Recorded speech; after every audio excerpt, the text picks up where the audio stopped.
Demi membongkar kasus Vina Cirebon yang dinilai masih meninggalkan tanda tanya besar dan penuh dengan kejanggalan, Deddy Mulyadi, salah satu pihak yang ikut mengawal kasus Vina Cirebon, kembali melakukan beberapa langkah besar dan taktik cerdas. Mulai dari melaporkan saksi Aep dan Dede ke Barreskrim Polri atas dugaan keterangan palsu, mengumpulkan novum atau bukti-bukti baru, hingga upaya peninjauan kembali atau PK yang akan dilakukan untuk menguji para terpidana kasus Vina Cirebon yang saat ini masih mendekam di penjara. Untuk mengetahui secara lengkap terkait beberapa langkah besar dan taktik cerdas yang dilakukan Deddy Mulyadi, maka inilah 5 taktik cerdas Deddy Mulyadi untuk tuntaskan kasus Vina Cirebon versi Cumi Top 5.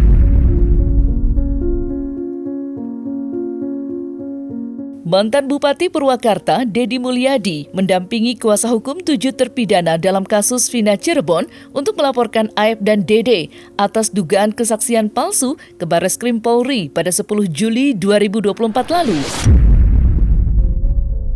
Kesaksian Aep dan Dede dinilai menjadi pemicu 7 terpidana divonis seumur hidup penjara. Sedangkan menurut keyakinan Deddy Mulyadi, Aep dan Dede telah memberikan keterangan palsu. Lantas, seperti apa keyakinan Deddy Mulyadi melaporkan Aep dan Dede atas dugaan keterangan palsu? Ya, saya hari ini berfokus pada penanganan laporan dugaan sumpah palsu, kesaksian palsu di depan penyidik, ya kan? Karena bukan dilakukan di depan pengadilan. Yaitu yang kita duga adalah saudara Aep dan saudara Dede. Jadi terkait laporan kepada Aep dan Dede, ya kan, atas dugaan memberikan keterangan palsu di bawah sumpah di Polres Cirebon pada tahun 2016 yang lalu, ya. Karena klien kami merasa dirugikan, ya kan, akibat dari pernyataannya yang mereka ini akhirnya mendekam di penjara seumur hidup, ya, 7 orang ini dari 6 orang. Itu demikian. Ya jelaslah kesaksian yang kita laporkan itu adalah kegiatan atau ucapan bohong yang dilakukan oleh Aep dan Dede yang menyatakan bahwa mereka melihat 5 itu yang saat ini ada dalam jadi terpidana itu ada di depan SMP 11. Faktanya mereka nggak ada di situ. Tapi dibilang di situ gitu. Dan banyak hal yang kita lihat bahwa dilempari di situ. Ya penduduk sana kita udah ambil bukti-bukti, nggak ada tuh keributan malam itu. Demikian juga yang punya warungnya. Saya udah datang ke sana ngecek, nggak ada keributan tuh. Ini kan berarti diada-adakan gitu. Tapi saya juga tidak boleh mendahului penyidikan, ya nanti penyidikanlah yang lebih jelas bagaimana nih sebenarnya duduk permasalahan dan siapa yang berbohong atau dan yang tidak, nanti akan ketahuan. Satu hal ya yang menjadi keanehan buat kami, saksi itu semua di BAP. Tapi kecuali si Aep Dede ini, waktu di BAP dia kemudian tidak dihadirkan. Bukan, waktu dia di BAP, dia di bawah sumpah. Artinya dari situ sudah kelihatan bahwa dia tidak akan dihadirkan. Yang lain nggak disumpah, yang lain disumpahnya di pengadilan. Kok dia disumpahnya di depan penyidik? Ini dugaan ya. Tapi marilah nanti kita lihat bagaimana penyelidikan dan penyidikan yang dilakukan oleh kepolisian. Langkah Deddy Mulyadi melaporkan Aep dan Dede atas dugaan keterangan palsu ternyata menjadi pintu awal Deddy Mulyadi untuk mengupayakan peninjauan kembali atau PK terhadap 7 terpidana kasus Vina Cirebon. Deddy Mulyadi mengungkapkan bahwa ia ingin menguji kebenaran yang terjadi di balik kematian Vina dan Eki serta memberikan keadilan untuk orang-orang yang tidak bersalah.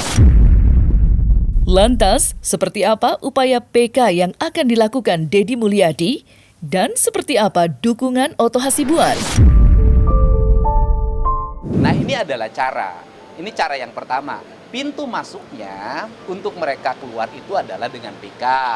PK-nya dilakukan oleh kuasa hukum yang sudah ditangani oleh Feradi.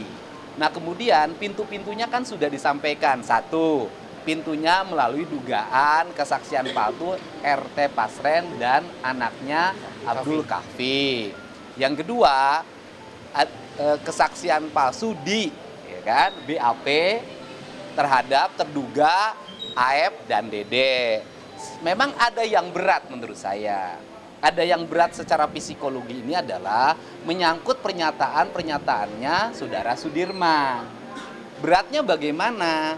Satu sisi Saudara Sudirman tuh pernyataan-pernyataannya sangat merugikan ya, baik buat Peggy kemarin maupun terhadap 7 terpidana yang lainnya. Tetapi di sisi lain Saudara Sudirman pun adalah orang yang dipidana.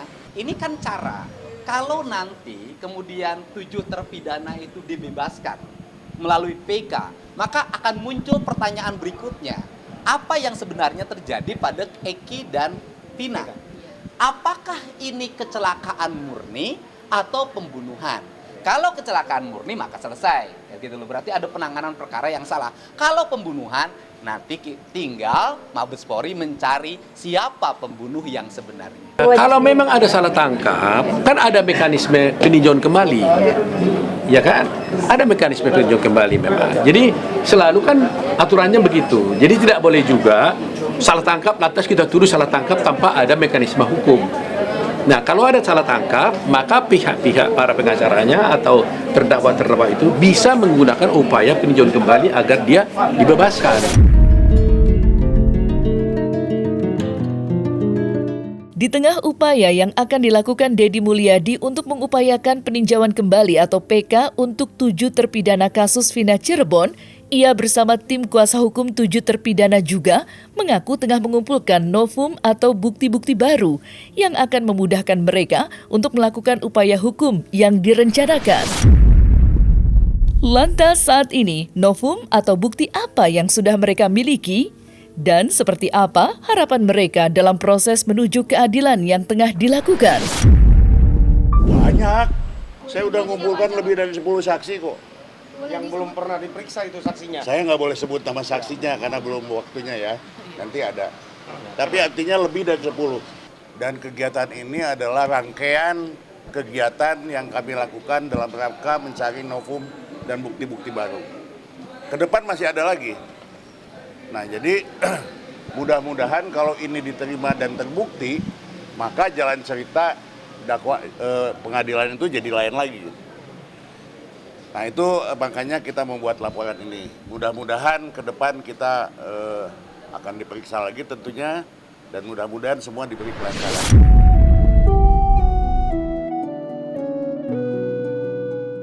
Deddy Mulyadi mengungkapkan bahwa ia telah memfasilitasi tes DNA terhadap Peggy Setiawan asal Cianjur pada Senin 8 Juli 2024 lalu. Saat ditanya mengenai alasannya, Deddy Mulyadi mengaku bahwa ia ingin membuktikan apakah Peggy Setiawan asal Cianjur yang dicurigai publik sebagai daftar pencarian orang atau DPO kasus Vina Cirebon benar anak Pak Cecep atau tidak. Selain itu, Deddy Mulyadi juga menginginkan agar netizen tidak sembarangan melakukan cocokologi terhadap pihak yang dikaitkan dengan kasus Vina Cirebon tanpa bukti. Tes DNA-nya sudah, kemudian hari Senin akan diambil hasilnya, dan kuasanya sudah diberikan penuh kepada saya untuk mengambilnya. Jadi mereka sudah tidak mencampuri lagi. Aman itu. Dan kenapa sih Peggy Cianjur saya lakukan tes DNA? Jangan sampai netizen ini, media sosial kita ini kembangkan cocoklogi. Nanti setiap ada namanya Peggy dicurigai, namanya Peggy dicurigai, kan kasihan. Untuk itu saya mengambil langkah untuk saudara Peggy Setiawan putra Pak Cecep dari Pacet Cianjur dilakukan tes DNA atas kesadaran mereka. Sehingga cocokloginya nanti tidak boleh terjadi lagi.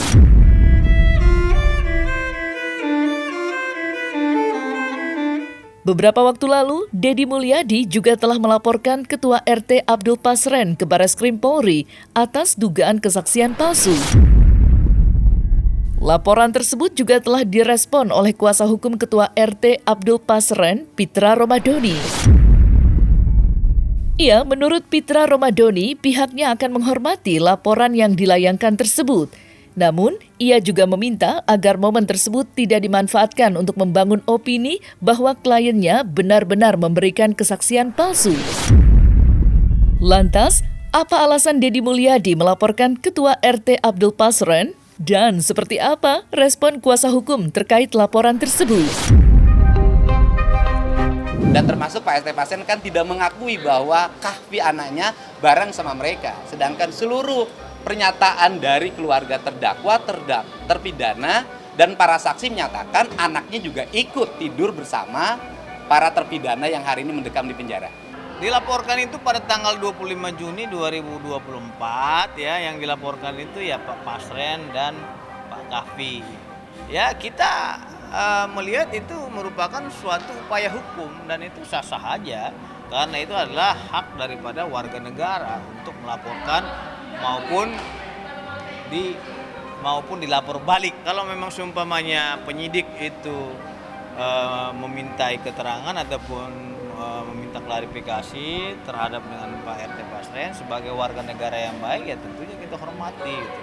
Tapi tolong diingat, ini proses hukum sedang berjalan. Jangan juga dengan proses hukum yang sedang berjalan ini dimanfaatkan momentum-momentum yang untuk membangun opini agar opini masyarakat itu tertuju kepada klien kami seolah-olah klien kami ini memberikan kesaksian palsu. Ya itu kan nanti dibuktikan saja keterangan Pak RT Pasren itu benar sesuai dengan fakta yang sesungguhnya, tinggal dijelaskan ke penyidik. Nanti kemudian beradu dengan saksi-saksi yang lain.